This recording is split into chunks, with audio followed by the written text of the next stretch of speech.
All right, so hey, welcome to the Coach Show. This is episode 3, season 6. It's freaking amazing to even get to that point, but we're live on Dog Pound Radio. We're also live on YouTube.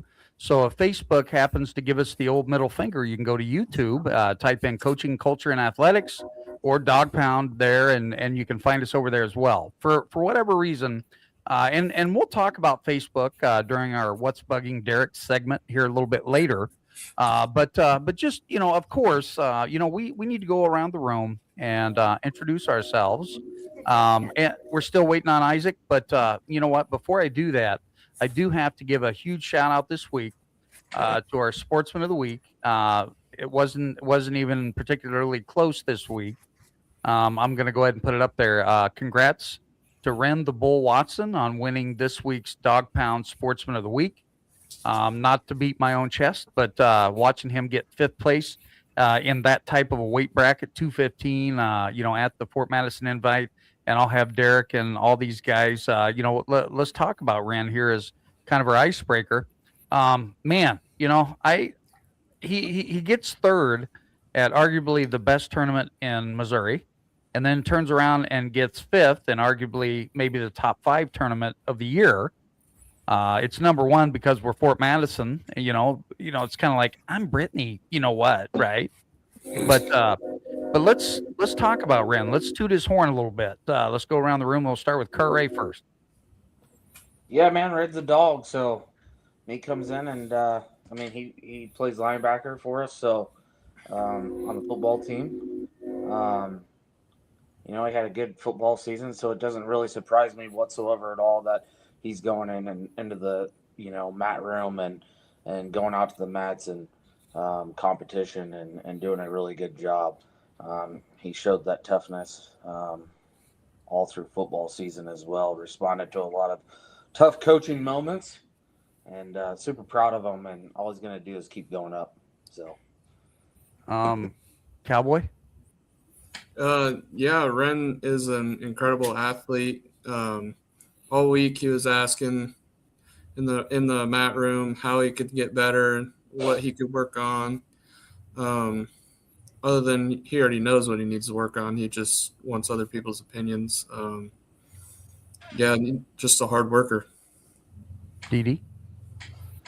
Yeah, he's Ren's a dog for sure. I think the awesome thing about him is, as Coach Cowboy said, the kid just wants to be good. He's always asking for ways that he can improve. That's in everything that he does. So football and wrestling. And I think the most impressive thing is, he's only a sophomore and he's wrestling in the upper weights. So he's not wrestling, young guys a lot of the times. Those are usually the older guys. And he's out there matching strength and speed and all of that.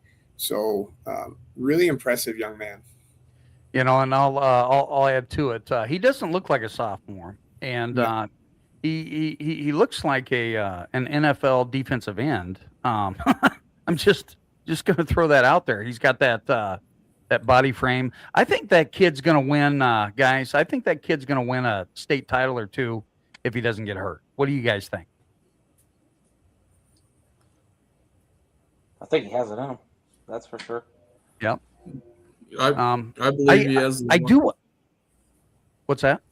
Go ahead. No, you go ahead. I'm not calling you goat head. I think he has the drive in him, and he definitely wants it, so he can achieve it. Yeah. All right. So if you envision it, you can achieve it. All right. So you ready for the icebreaker segment? Yay or nay? Let's do it. Let's do it. All right. So I have to take that off. I apologize for Southeast Iowa interwebs. It sucks, but we'll get through it. Again, congratulations to Ren the Bull Watson on winning this week's Dog Pound Sportsman of the Week. All right. So I got to get my eyes a little bit closer. You know what ticked me off today is Cullen said he was going to keep me up late during defensive meetings, but so I'll give him a shout out later. All right. This is a good one. All right. So this is for Cartwright. What's the dumbest way you've hurt yourself? Oh boy. I don't know. We'll have to come back to me. I bet Cowboy has more of these instances than I do. Let me think. He has. I remember he went swimming once with people, but I mean, you don't have to talk about that one, Danon, but you can. Was that question for everybody? Yeah. Okay. But Cartwright should have went first, so I'm going to give him a harder one on the next round. All right. So I guess the dumbest way I've hurt myself is I was wrestling a buddy of mine on a sandbar, and he went for an inside trip and kept my foot planted, and my ankle snapped. Sounded like I landed on a beer can. Everybody was looking. Nope. It was my ankle. Just completely snapped. Who helped you across the river at that point? Coach Doherty did. It was a long boat ride from Burlington to Fort Madison. From Burlington to Fort Madison. You got to be kidding me, man. Yeah. Okay. I'm going to add to that because I can say it now. I was trying to be all calm and collected and keep him, all right. We were floating him to the back of the boat, and I could just feel his leg grinding. It was bone on bone. Oh, it was so disgusting. But I held myself together. You did good. Holy cow. You know what? So Danon just answered that one. All right. So we'll go to the next one. Sorry, Danon. All right. So what's your go-to excuse when you're late, Cartwright? Come on, you're late to football occasionally. That's my kid. Okay. Yeah. I see how you are. It's a built-in excuse, bro. Oh my God. Why didn't I think of using that all these years? Okay. Yeah. You know what, Derek, let's answer that one. What's your go-to excuse when you're late? Are you ever late, Derek Doherty? Oh, I can't stand being late, but when I occasionally am, and it's not an excuse, it's the absolute truth, it's my wife. Okay. Hopefully she doesn't watch this part. Yeah. I'm in trouble. My absolute go-to excuse when I'm late is I have to poop. Okay. All right. Danon, what do you got? I was at the gym hitting back and buys. I mean, that's a good one. But I'm hardly ever late, but when I am, it's usually because of work. Yeah. That's the absolute truth. 100%. Now, back to your muscle and biceps. Oh, great. Well, let's love up on this guy, man. He looks fantastic. Yeah. Tell everybody how many pounds you've lost, Dana. 105 pounds. That's a freaking huge accomplishment. If I could lose 20, I would be happy. So one of these days I'm going to work out with you after my heart surgery. But I do have to throw this out there, Dana. What the hell were you doing when it looked like that this chain was attached to your groin? I didn't understand that video. Tricep dips. I put 90 pounds on and did some dips. So where do you tie those dips at? Not the place that you would think. Okay. I was wearing a belt, had a chain hooked through it. Dude, you got to remember I'm old, so I've never I guess maybe in a Rocky movie or two, right? Mm-hmm. Okay. Derek, what would our team mascot absolutely never survive? Can't think of anything. Bloodhounds are tough, man, all the way. I like that. Okay. Like my old mascot over in Centerville, I would say that maybe Cowboys get us, right, Dana? I don't know. All right, so I'm trying to be serious and funny at the same time. All right, so this one's good. Cowboy, what is the mascot over there in Centerville? Big Red. There you go.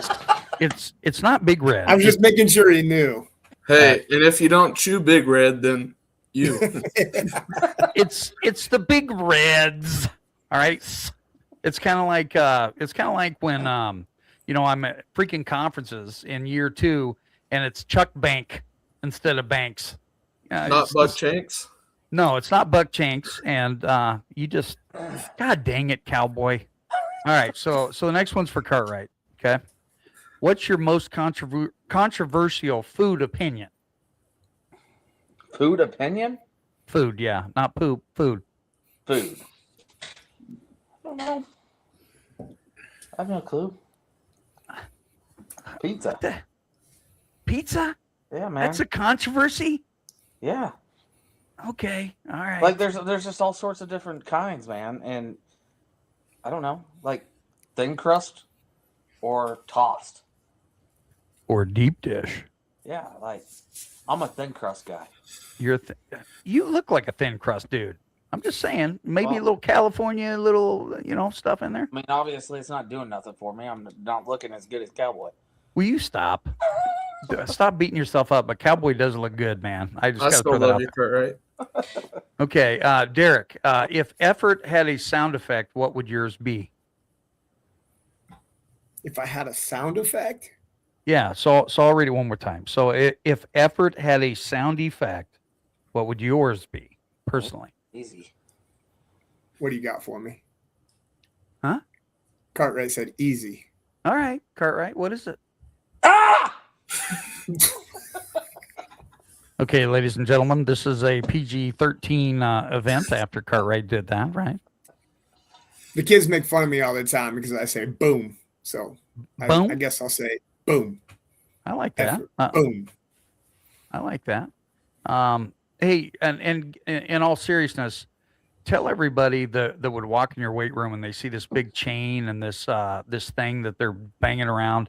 It's exciting that you brought that back, but what has that done for the weight room in general this school year? Brought back the environment, I think. Probably a piece that we were missing. We've done a great job lifting the weights and, not just lifting weights, obviously, but just adds to the environment. So just trying to make it an exciting place and a place that kids want to be and also celebrate successes. So we love the victory bell, and shout out to Mr. Ryan Peters for hooking that up. And yeah, he said that he can hear it from inside his welding shop ringing all the time. So it's a great thing. Yeah, it's extremely important to celebrate even the small things. I think that's where people that aren't in the arena, and you've said this time and time again, right? Special shout out to Cal, man. Cal has given all he's got this year, and unfortunately come short twice, right? In the event, but the man in the arena, what's that mean as I'm spamming every group that I'm in Facebook now?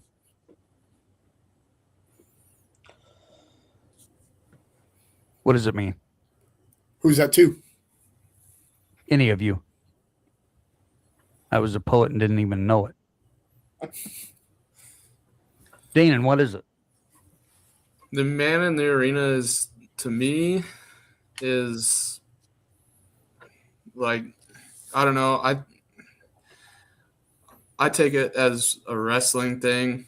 I don't know. Like when I was down in Wells Fargo, wrestling state, it's just like everybody's eyes are on me and I can feel them watching me and like all the hard work I've put in, and it shows the people. That was a good question. That was tough. Well, when I'm thinking of the man in the arena, I'm thinking about the guy that's working in the dark. Okay. The guy that doesn't care about all the chirping, the outside noise going on. And then you know what I'm saying, whether it's win, lose, or draw, this person can step back, hold their head up high, and not worry about that outside noise. Because at the end of the day, if you're not in the arena with your buddies, you have no say, right? It's kind of like me. Would I ask advice for someone that I wouldn't go out to eat with? No. You know what I'm saying, right? Absolutely. Yeah. Comes from Roosevelt, right? It's not the critic that counts. It's the man in the arena with his face smeared with blood and dirt. And, so you brought up Cal earlier. Anybody can sit in the stands and say, oh, I would have done. No, you wouldn't have. You would not have, because you're not out there doing it. And that's why you got to give the kids that are out there and doing it all the respect in the world. So Cal went out there and he freaking battled, man. That's more than 99% of the school will do. So he is the man in the arena, and really proud of him for that. 100%. Now, here's our first big power question, man. If I fully commit to this program, who will I become? And we're thinking about our athletes stepping out onto the football field or in the gym, on the basketball court or on the mat, right? Or on the track, whatever. If I fully commit to this program, who will I become? Let's start with Cartwright. Better person overall. In the long run, I guess high school athletics doesn't really matter at the end of the day. It's the small lessons that you learn. The wins and losses don't matter. It's all the lessons that you learn from it, from all the hard work, all the behind the scenes things that you do, and that truly turns you into the adult that you are. And you carry those lessons for the rest of your life, and then you go back and you revert on it. You're like, hey, whatever. Remember that time, when the going gets tough. Right now in my adult life, it's like, okay, well, I've been in tougher situations where I was getting the hell beat out of me in the mat room, but continued on. Like, if I could do that, I could get through this. So, you just kind of revert back on some of the small lessons that you learn, just the work ethic that you learn. And like I said, I think the bigger picture of it is that you become a better person overall in the end after it. Okay. I'll bite on that. Dana, what do you got? Yeah, I was going to pretty much say the same thing as Cartwright. I've been actually thinking about this all weekend. It's just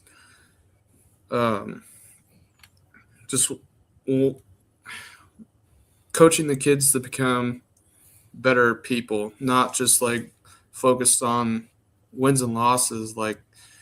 I'll use me as an example.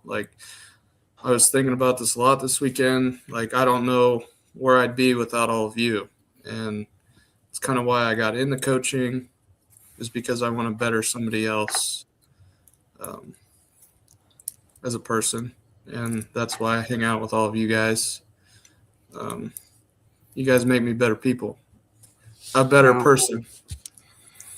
I appreciate that. Now, Derek, who's the most immature person in this room right now? Easy, you. Stop it, man. Stop it. Okay.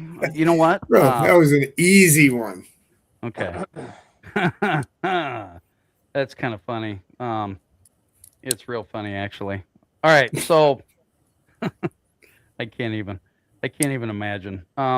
So Derek, I know how important Fort Madison is to you. Okay. Now, here's a big question when we're talking about, if I fully commit to this program, who will I become? I mean, this single question is almost everything. So if you were to adapt it for assistant coach interviews, what kind of questions would you ask?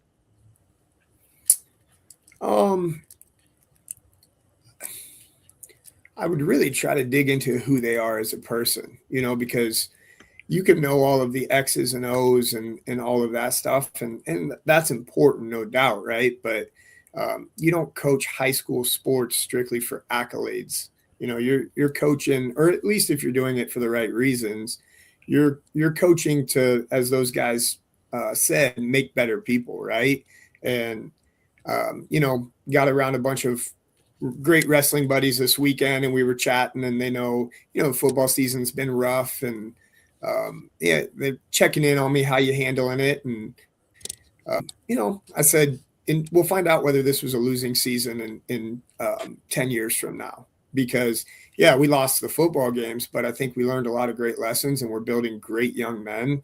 And when they go out into their lives after this post-secondary, and their husbands and fathers and employees and things like that. We'll find out, whether we lost or not. And I have full faith in these guys that, it sucks. Outcomes suck in the sport, but it's all about the process. And I have a feeling that these guys, the last 2 classes that we've had, are going to go out and be elite young men. And I would 100% agree. When you buy into a culture, and again, some of the things you learn from football is you're not going to learn it. It teaches you life more than any other sport, in my opinion, because it teaches you that life's not fair. You know what I mean? It's one of those things. It's not like wrestling where, mano a mano, I'm going to beat the crap out of you until you can't walk. You know what I'm saying? It's a little bit different. So I wanted to make sure that we kind of touch base on that. Now, in kind of off topic, what'd you guys think of Paul getting his jaw broke? Come on. Loved every second of it. Me too. He had it coming. It made me believe more than ever that Mike Tyson took a dive for him, right? Almost definitely. Yeah, I think he tweeted about it. But as much as I don't really care for the man, I'll give him props. He's getting in there and he's fighting. He's the man in the arena. I mean, you got to give him props on that. Do you think he'll fight again after breaking his jaw like that? Did you see that? I think shortly after that, he said he wanted to fight Canelo. Oh my God! He's got something wrong with him. Like he's not right. Oh my goodness, man. Okay. This one's for Dana. If you were to look at the entire staff on the football coaching staff, and that's junior high on up, who would you like to see in a fight that, you know what I'm saying? 2 guys going mano a mano, and who would be the winner in that outcome?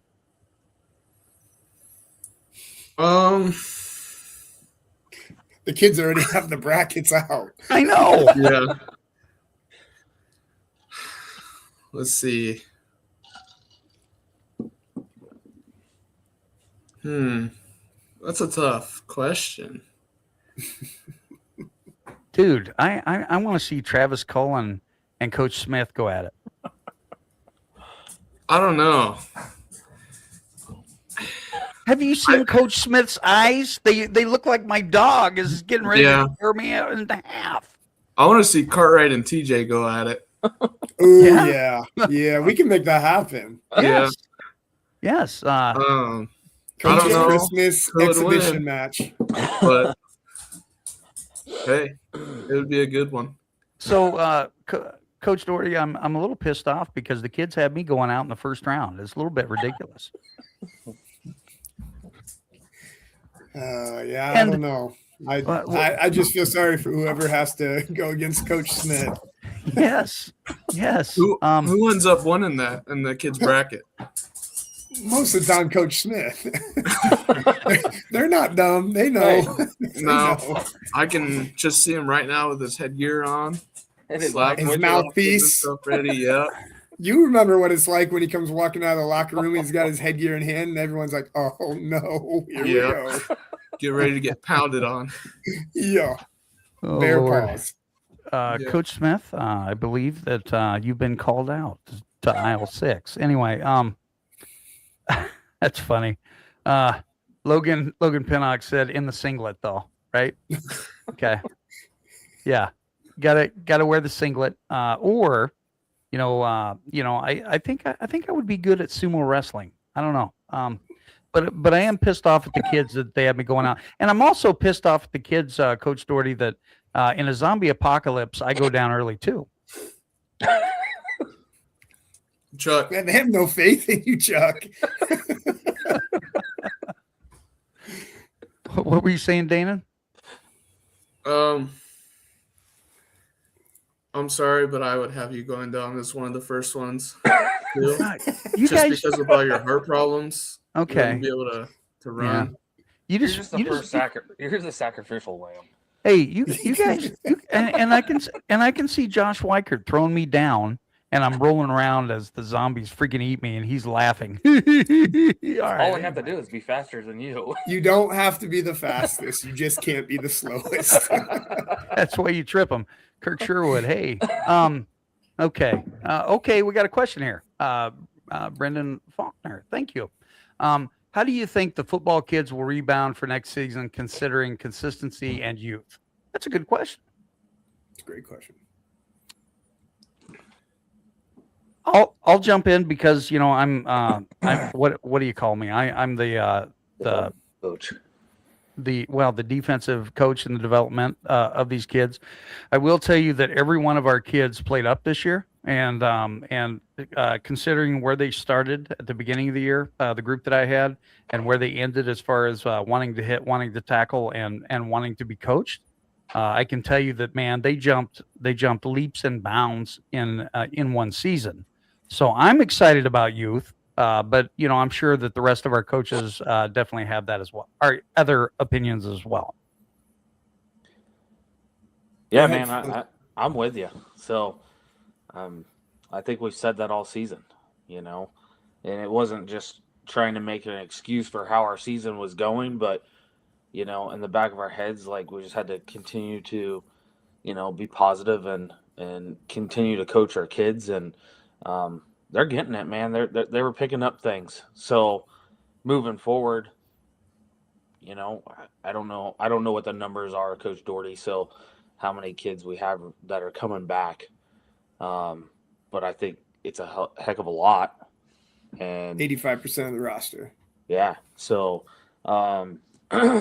with that, we developed a lot this year. I thought the wins and losses didn't show that, but overall, in the grand scheme of things, and you sit down and you break down film, and you're watching the things individually, how each individual has developed.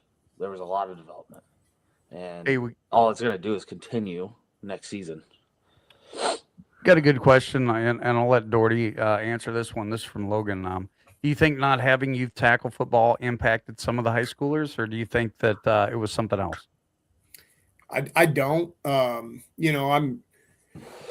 not really sure where I sit on youth tackle football. I think it's a great thing for some and not so great for others, and that's why we do it the way that we do it. We offer a flag option and a tackle option. I mean, I'll admit, most guys that are talking about, I would have loved it when I was a kid.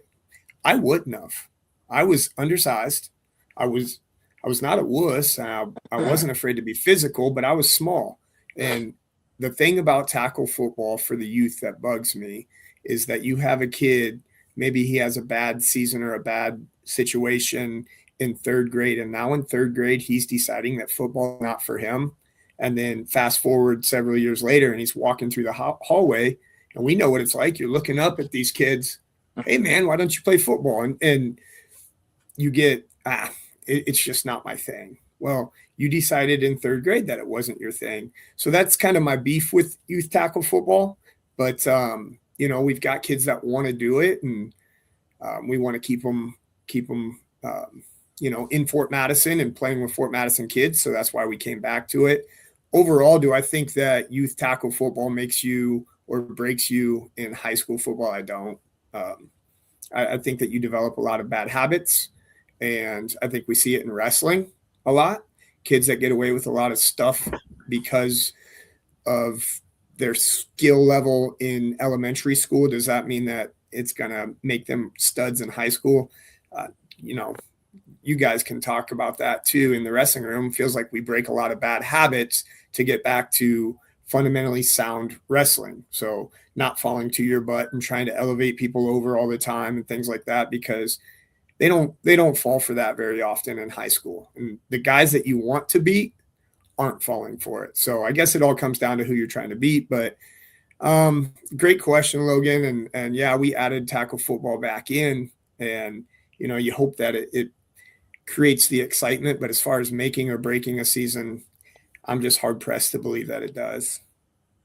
As a former head coach, and I kind of agree with that statement. And two, what I've noticed over the years is, like, at the youth level, A lot of times we don't have dads that are that understand the game. Yeah, because I'm here to tell you, man. When I left high school, I thought, oh man, I could coach football right now. Blah blah blah. And it was a bunch of BS, man. It took me 10 years to develop into a fairly decent defensive coach. And I think the biggest thing is sometimes we throw away fundamentals for wins. And that's all sports. That's travel ball, all that crap too. I think a lot of times we throw away fundamentals for wins, and we have to make that shift and that change. Now, Coy's got a pretty good statement here. I agree with you there, Coach. I also think that the key to tackle football is having coaches that truly teach fundamentals. I even sound a little smart. I wasn't even cheating there, and not worry about getting as many wins as they can. Player safety and fundamentals are that important to me, and I 100% I 100% agree to that. Isaac Newton just texted me, so I'm gonna have to text him back here in a minute. He wasn't here at the beginning, but I'm just gonna follow up. That's why Coy's the man.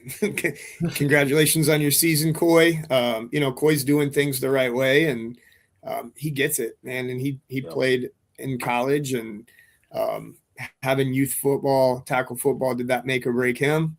No. Like, he's a process focused guy, and he's that way as a coach. He's that way as an AD and as a man, and Coy gets it. 100%. All right. So this next question is for Cartwright. I like picking on Cartwright. Okay.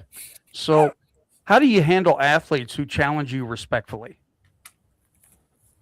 What? How respectfully? do you? Yeah. So how do you handle athletes who challenge you respectfully?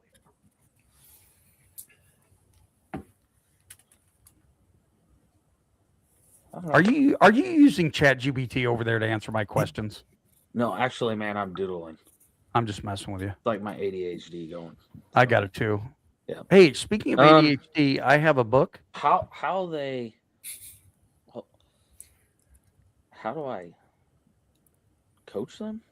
Yeah. Challenge me respectfully. Yep.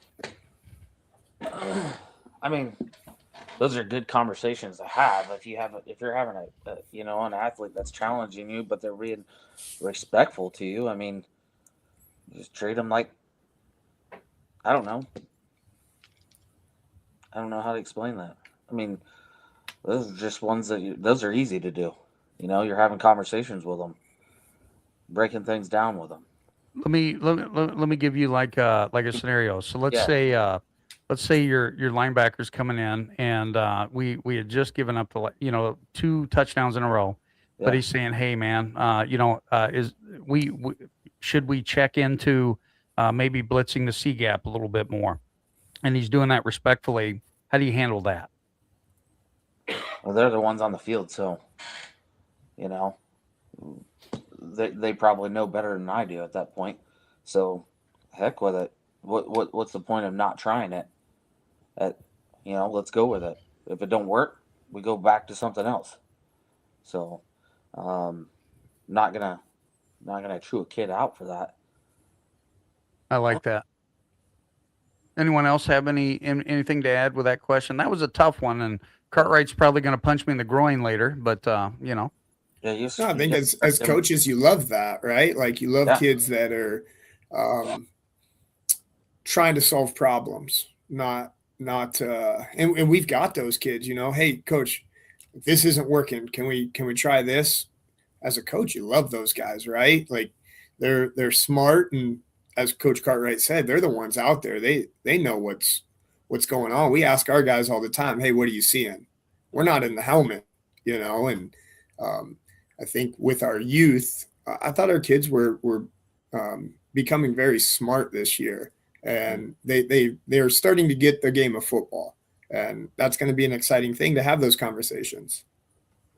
Now we got another question. Tonight's been very interactive, and we appreciate our listeners for doing this for us. It's from Brendan again. What are you going to do in the off season to be as prepared as possible for the football when the football season comes around? And I'm sure you're going to talk about because man, I see your hair on fire this year. You know what I mean as far as prep. Yeah, I mean, it comes down to the weight room, no doubt. You know, we're doing some really nice things inside the weight room, and our kids are valuing it. And I think that's it's an important piece. I mean, I talked to a guy from another school, and he said, "Hey, I follow you, and I see what you guys are doing in the weight room, and I think that's awesome." And we kind of talked about how the weight room used to be an edge. Now it's not an edge. Everybody's lifting. How you do things is really, really important. And in order to even be relevant, you better be lifting weights. I mean, that's an important thing. And then just, I guess, some things that I do, you know, I really push multiple sport athletes. I think that Cal will be different next year on a 4th and 1 situation now that he's been in the spot with the duel coming down to him 2 different times. And yeah, he came up short, not a lack of effort. That's going to make him. I firmly believe that. And that's why we want kids out for sports. Is Cal a wrestler?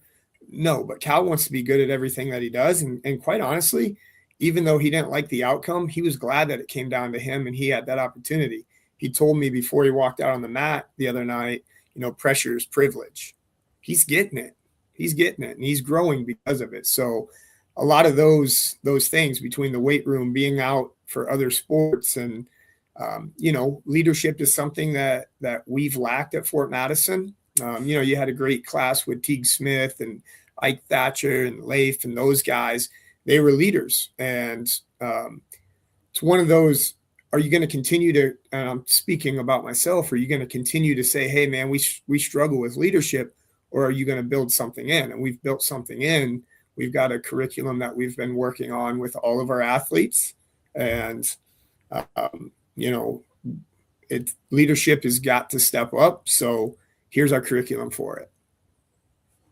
And I agree, man. You're really kicking some butt, Heine, on that one. All right, so Dana, if you were famous for something completely useless, what would it be?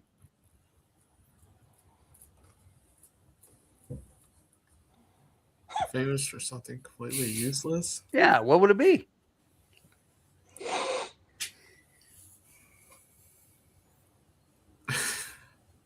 I don't know. Let's let them answer. He just pulled a Cartright, man. All right, so I'll go first. So something completely useless. What would it be? I am a what do you call it? My brain's like a computer of dumb sports stats. Like Buddy Biancalana, all right? He ended up batting 174 in the regular season. Shortstop for the Royals, played a big part. Ended up batting 428. Batted 8th in the lineup for the Kansas City Royals when they won the World Series in 1985. I can tell you that crap, but I can't tell you the kid's name. I'm like, hey, you, come here. You know? Does that help, Dana?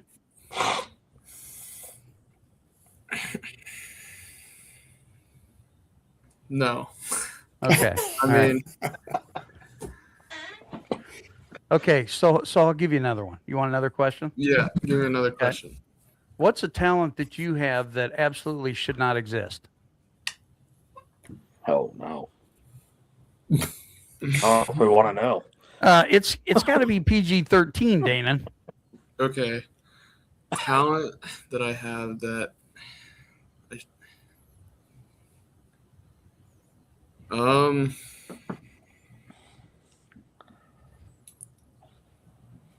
don't know. I'm not very talented. Yes, you are. Come on, man. All right. I'll go to another one. All right. So what food do you pretend to like but secretly hate? Broccoli. Broccoli? Green beans. Green beans? Anything green. Anything green with Cowboy. Yep. Okay. All right. He's not a rabbit food guy. Nope. No rabbit food for this guy. You just like red meat and chicken or what? Red meat, chicken. I'm starting to like fruits now. Yeah. Now that I'm on this whole foods diet. So it's just kind of like, it's not that bad. Something sweet, you know. Oh man. So Derek, what's a talent that you have that absolutely should not exist? I was thinking about that one. I don't feel like I have any talents unless, like, I pride myself off of work ethic. And if that's a talent, then awesome. But I don't feel like as an athlete, as a coach, as a person, I have just natural gifts. I mean, I work really hard at what I do.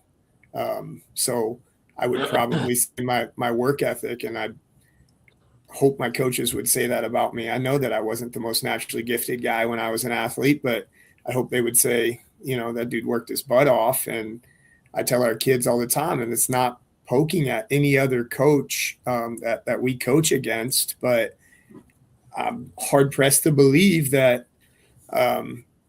coaches are working harder than me. And Kauz, who was supposed to be on tonight, like he's said that to me several times, like, man, you work harder than anybody I know.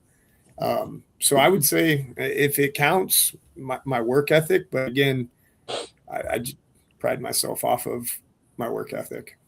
As someone that has ADHD as bad as I have it, and watching you to be able to zone in on something that you really love and enjoy and do those numbers, I mean, like putting these little freaking numbers in this freaking thing, and I'm like, I'm thinking the whole time, Cartwright, I'm like banging something on my head and going, blah, blah, blah, blah. Anyway, all right.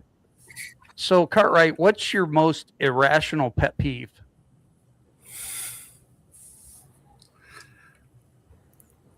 I don't know. Talking back. What? We saw that during the football season. Yeah, I've got Talking a couple back. for him. Cowboy's ready to answer now. Yep. I'm here to tell you that like when they're getting set up and it's Talking like back, messing the cameras up. Yep. Yeah, That's yeah. what I was going to say. but people touching your stuff, and then I see Cowboy like anyway. That's my story, and I'm sticking to it. All right, so all right, going to some good questions here. All right, so when we're talking about future of opportunity, Derek, this is crucial for long-term vision. How do you prepare your athletes for the next level? Because you've sent a lot of athletes to the next level. Well, first of all, I hire great dudes. And that's the thing that I'm probably most proud of in our program is I feel like our coaches, and I know I say it a lot, and it's not coach talk. It's not smoke. Our coaching staff is phenomenal.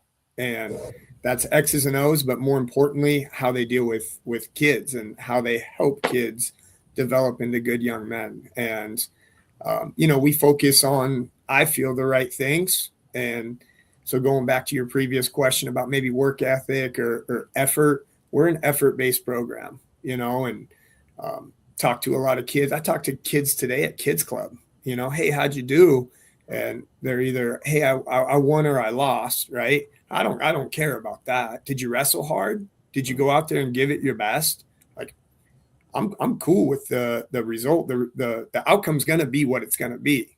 And I don't care if you're an 18-year-old or you're a 5-year-old, if you can focus on the process, if you can focus on effort, attitude, and toughness, we'll go places, and shoot, that I felt like that was the bulk of my conversations with our high school athletes and then the young kids that I was talking to today. Like, yeah, winning's fun, man. Don't get me wrong. Don't want to lose. I hate losing more than anybody, but how did you go about your craft? That's what it's about.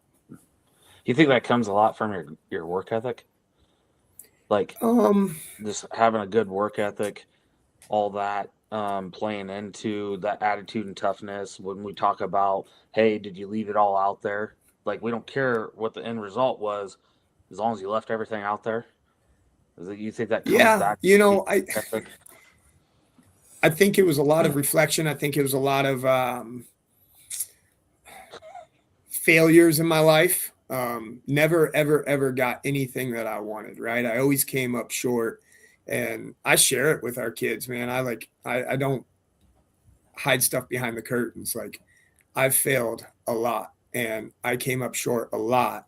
And I think a lot of it was I was very outcome focused, because like I said, I despise losing. Like, I don't even enjoy winning. And I know that sounds really bad, but, we won a lot of football games a couple of years ago, right? Like for multiple years. Never once did I feel like, oh, man, that was great. My thought process was always, okay, got to get back to the office, got to start breaking down film. Like, that's part of my process. And, people, hey, how are you doing? The season's not going well. You guys are losing. If we're winning or losing, it doesn't change how I go about things. Like, I'm a very process-driven guy, and I wish I was that way as an athlete, and that's why we preach it a lot. I just got a message from Travis Cullen, and you know what? I'm surprised that Travis even listens to anything that I do, because he doesn't answer his damn phone every time I try to call him. Anyway, says defensive heavy. With that message down there, Skittles is the secret, fellas. Her son today was not having a great day, and I said, hey, if you go out and you wrestle hard with effort, good energy, I'm gonna buy you some Skittles after this. Well, he went out there and friggin' won his match. It's weird what happens when you just bribe kids with Skittles. Yes. Or candy corns. Or I was good with the candy corns too, right, Cartright? Oh yeah. I would lose on purpose if he was giving me freaking candy corn. But anyway, Travis, Coach Cullen says defense heavy podcast tonight. I'm surprised DD signed on for that. Anyway, and defensive guys, man. So you tell everybody yet that we're switching our offense to the flex bone? Yeah, we talked about that last week, Ben and I, but I just can't get through to Ben. I don't know what the hell. Anyway, so not to change the subject, but Isaac Newton, he overslept tonight, but he does have his pick in. So this is the Isaac Newton weekly award, and he picked Zane Lawrence, and I would agree. Zane has been working behind the scenes with Dog Pound Radio, and that kid is a freaking blessing, man. I look at Isaac a couple years ago, and I actually watched one of the wrestling meets, Derek, and here's little Isaac.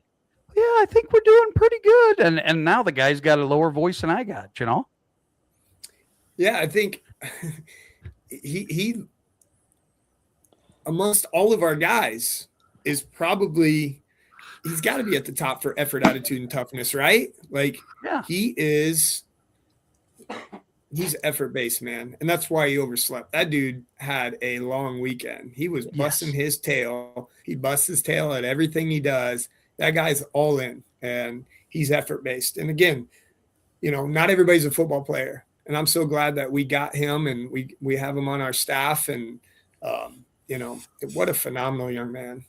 Yeah. So Owen Huffman's got a great question. How do you beat a 4.25 with the flex bone banks? Well, what you do is you run what I call, tackle over right. Okay. I'm going to go tackle over right. I'm reading that outside end on the right side. I'm going to send motion over halfway, and then we're going to trap to the weak side. Anyway, so always learning something here, Owen Huffman, and your picture's behind me still. Oliver Shellick says Isaac's the man. Isaac doesn't get enough credit for what he does, man. He's so humble, man. Yeah, so humble. So are you, though. You're Derek. I'm going to be honest. You're kind of like humble pie sometimes. No. I'm trying to like like flash it and give you some pizzazz, and you're like, thank you. No, I don't deserve it. Isaac deserves it. That kid he's awesome, and I think it's cool. You got Oliver, football player, wrestler, and he's piping up our manager because our manager is an absolute dog. Tell you what, I would like to see the manager play defensive tackle or nose guard for us, but I would hate to lose him as a manager as well. And anyway, we're down to the last 10 minutes, guys. What are you most excited? Okay, so what's your freaking New Year's resolution, Cartwright? I'm going on the Cowboy diet. Cowboy diet? Okay. Yeah. Cowboy, what's yours, man? I'm not a big New Year's resolutions guy. If I have a goal, like, I'd start right away. Like, I don't want to fall in with that new year, new me crap. BS, I just right? stick to my goals. Start right away, as soon as I can. I like that. Derek, do you have any New Year's resolution? I'm right with Cowboy, and actually, I'm kind of different. I don't. My New Year's things are sacrificing things. So I made a deal with our kids in Bloodhound Performance, and I'm asking them to hold me to it. I absolutely love Oreos. Like, yes, sick love with them. And I told the guys, we were talking about sacrifice and how sacrifice makes champions, and it's good for you to sacrifice things. And I said, I'll make you guys a deal. You choose one thing that you're going to sacrifice. I'm going to speak mine out loud. It's Oreos, and I want you guys to hold me to it. And that was maybe 6 weeks ago. Haven't had an Oreo. The kids think it's funny to bait them in front of me like a lure, and my mouth might start watering a little bit, and I want it really bad. But no, I'm like Cowboy. Like, commit to something, freaking do it. You were with that donut yesterday. You made me eat it. That was bad. Well, he threatened me, Coach Banks. Said, if you don't eat this donut, I'm going to beat you up. Yeah. So in all seriousness, Derek, did you know that they're coming out with sugar-free Oreos? Oh, man. You going to try them? I can't. I made a commitment. It's a sugar-free Oreo. It's not like leaded Oreos. Oreos and Oreo. I mean, okay. Yeah. All right. I did it. I was a Mountain Dew addict, and my junior year in college, I was like, you know what, I'm gonna sacrifice something. And I went out and I told my roommates, hey, I think I'm gonna be done drinking Mountain Dew. And they laughed. I mean, I would like almost brush my teeth with Mountain Dew. That's how much I loved it. I haven't had a pop since I was a junior in college. It's just something that I decided to do, and I'm still on it. Wow. I do want to give Ben Fry, Coach Ben Fry, a shout out. Says Cartright on a Cowboy diet is dangerous. Also, Derek, I'm a little perturbed. This is kind of bugging me, Derek. Why would you hire such a good looking dude and then there's me? Now I'm like way last place instead of like second to last. Oh, sorry, man. Sorry. Okay, so Colton Vermason, give him a shout out. He's kind of our voice of Dog Pound Wrestling. Could not do it without my project manager. He says I could go for an Oreo right now, but I'd pass on the sugar-free ones. Why is that? Is it kind of like Taco Bell? I mean, have you ever thought about that? All this sugar-free gum and stuff, and then you wonder why you have to take multiple trips to the bathroom, or you look like Coach Smith after he ate some potatoes and he's running, at the end of every hour. I mean, do you ever do these thoughts even go through your freaking minds? Come on, Cartwright. No. You don't sit up at night thinking about that? No. Nope. But I can thank you for putting the picture in my mind. Oh my God! Nobody's going to speak on Coach Smith because we're all afraid of what might happen. Nope. Well, I'm here to tell you, man. I saw him a few times when those boys weren't pulling the bag. It was at practice, and then there was one time at halftime.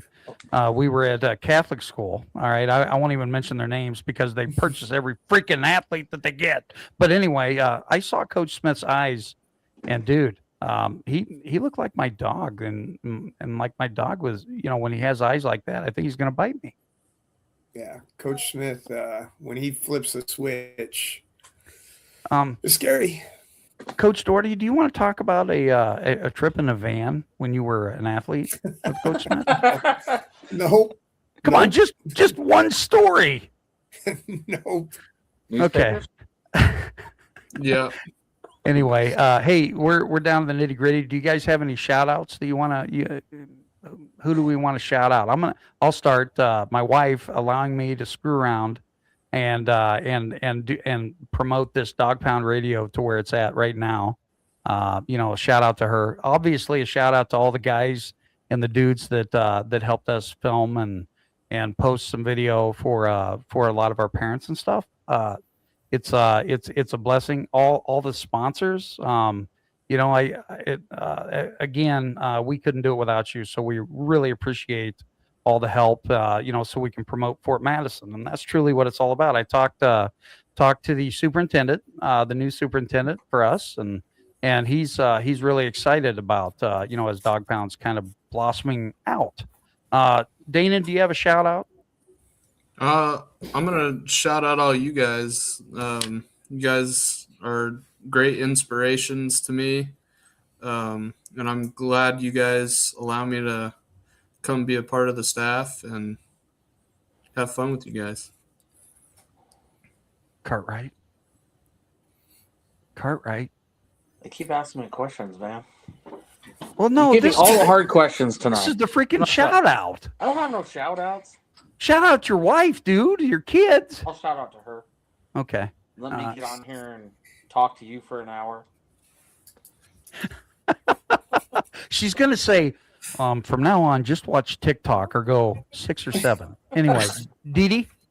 Yeah. Always shout out my wife, Kristen. I got in trouble last time because I didn't say her name. Like, people don't know who I'm talking about when I say my wife. But my wife, Kristen, the ultimate coach's wife, man, she puts up with the insanity, man. So cannot thank her enough. Also, my coaching staff, again, cannot brag about these guys enough. And then timely post here, the Watson family. So Ren's family, his dad reached out to me and wants to make a donation to our weight room to get some things that we need. And that was 100% on just the Watson family doing that. We didn't have anything out, weren't asking for anything. Cannot thank people like that enough to help our kids in our pursuit here. So those are my shout outs. All right. So, and congrats again to Ren the Bull Watson on winning this week's Dog Pound Sportsman of the Week. I'm going to give Players of the Week probably by Wednesday by Christmas, right? Because Christmas is coming. I do want to wish everyone a Merry Christmas. We will have a show next Sunday as long as Mike Kauz doesn't have another family freaking Christmas, that he's doing and stuff, I mean, you gotta choose your priorities, Dee Dee. I think he knew you had some hard questions. I think he backed out. Oh my God! Hey, special thank you to Fort Madison Pallet Company. Special thank you to Stan Schmidt. Turn 2 Workshop. Check out Stan Schmidt. If you would like to be a guest on the Coach Show so we can grill you, so you can be the man or the woman in the arena, you can email me at coachingcultureandathletics@gmail.com. That's coachingcultureandathletics@gmail.com. Until tomorrow, goodbye.